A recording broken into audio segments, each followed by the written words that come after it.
Well, good morning. I'm Marlon Bowling with you, your tour guide to the ag commodities, and I am joined by Mr. Chris Swift in studio, and he, of course, is with Swift Trading. He's based right here in Nashville. Good Monday morning. It's a fine Monday morning. Did you have a good weekend? Oh, I did indeed, yes. Absolutely. So we actually have some moisture kind of heading this direction. Thank goodness. Maybe lots of prayers might be answered if we can snag some just rain. a little bit will help.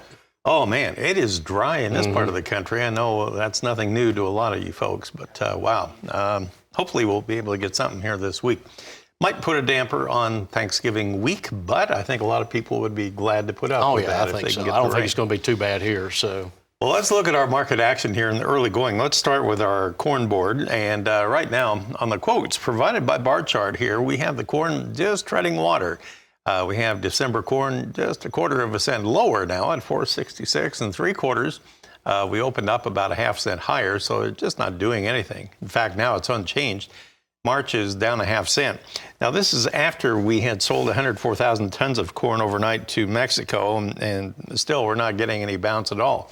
Now, on soybeans, here we go, Chris, with soybeans showing an 8-cent gain in January. We're at 13.48 1/4.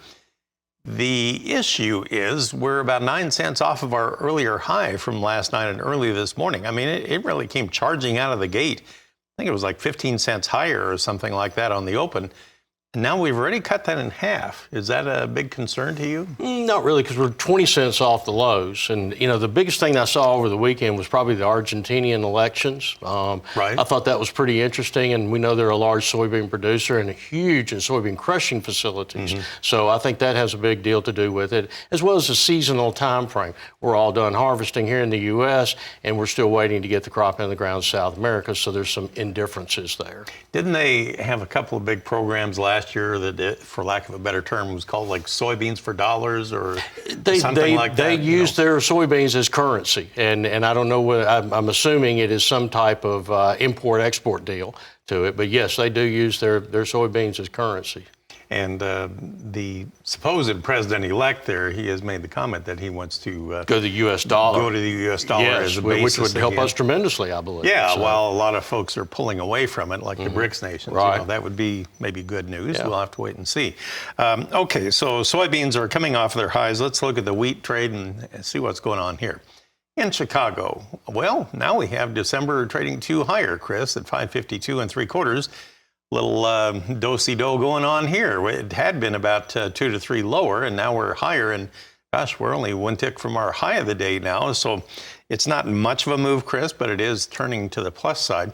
Kansas City, a whole penny higher, Chris. December at 6.19. Hold me back. Now that's a couple of pennies off of its earlier high. Spring wheat trade in Minneapolis, it's not doing much of anything either. December down a penny at 7.14 1/2, but it is off of its earlier low this morning by 6 cents, so there is that going for it. In cotton, we have December down 122 points at 77.70. Okay, so that's about 40 points, I guess, off of its earlier high from last night. We were watching the crude oil trade this morning. It was really bouncing around, and now we have December futures up $1.68. We're at 77.57. What do you think about this thing? You were talking with me before we came on about the range in crude oil. It's huge. 2 weeks ago when the instances started in the Middle East, we were at $92 a barrel. Last week we dropped to $72 a barrel, and now we're back up here in the $78, close to $80 range again in just 2 days, from Friday's low to today's high so far. Those are huge amounts of turnaround, and we've been very friendly towards the oil market and a little perplexed how it can go down with all of the issues that have been going on, but it did, but seemingly didn't do any kind of great damage to the charts. Maybe just needed to be pulled back for a running start. One thing that sometimes can be attributed to what's going on in crude oil is soybean oil. Yep. Let's see what soybean oil trade is doing right now, and let's go to the big board here. Well, look at that. It is higher. We have December futures 62 points higher. We're at 52.63 per hundredweight. And if we go to the soybean meal, well, that's lower. You have December down 460 at 448.70. We did have a NOPA crush report last week. Right? Yes, and all the crushing is still good. Crushing is very profitable right now, and they're all being crushed for being meal. We saw bean meal make new contract highs last week. Some of the spot munch contracts real close to $500 a ton, now about $50 off of that. But the bean oil in the meantime had gone down about $10 a pound. So we were 100 weight. So we were down, I think we were trading at the 66, 67 level, now down to the 52, 54 level for it. So it kind of sold off a little bit on the crush there. Well, we'll pause here. We'll come back and we'll see how the livestock trade is doing so far on a Monday morning. We'll talk more with Chris about that right after this. Okay, we're talking with Chris Swift of Swift Trading, and he is based in Nashville. He is a big cattle connoisseur when it comes to marketing anyway. Connoisseur. A connoisseur. Let's talk about this. We had the cattle and feed numbers on Friday after the close, and well, you were here Friday. Talk to me about this. We had the on-feed number 102, 102% of a year ago, right as expected. Right. But the placements, the trade thought it'd be 107, it came in at 104. Right. Now it's a good news, bad news thing. I mean, it's more than last year, but it's less than they anticipated. Right.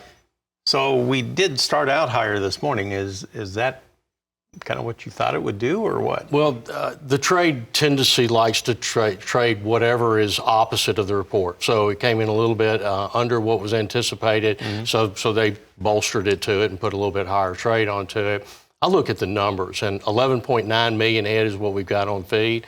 At 10.99, our lowest this summer, we still were in no great big position to be shortage of beef. Now we're back to 11.9 million head with two things happening. We are growing the cattle bigger and we are slowing down our slaughter pace. So those two contribute a lot to a lot more beef going forward. With 11.9 million head, I think the packing side of the industry and the cattle feeding side of the industry are trying to take control of their own manners and say, we know that we need to grow these cattle bigger. The packer wants them bigger, so they're trying to make more beef out of fewer cattle. And that's been going on for, probably 8-9 months. Ever since they started talking about a shortage of cattle, that has been the mainstay to it. Just grow the ones that we've got bigger.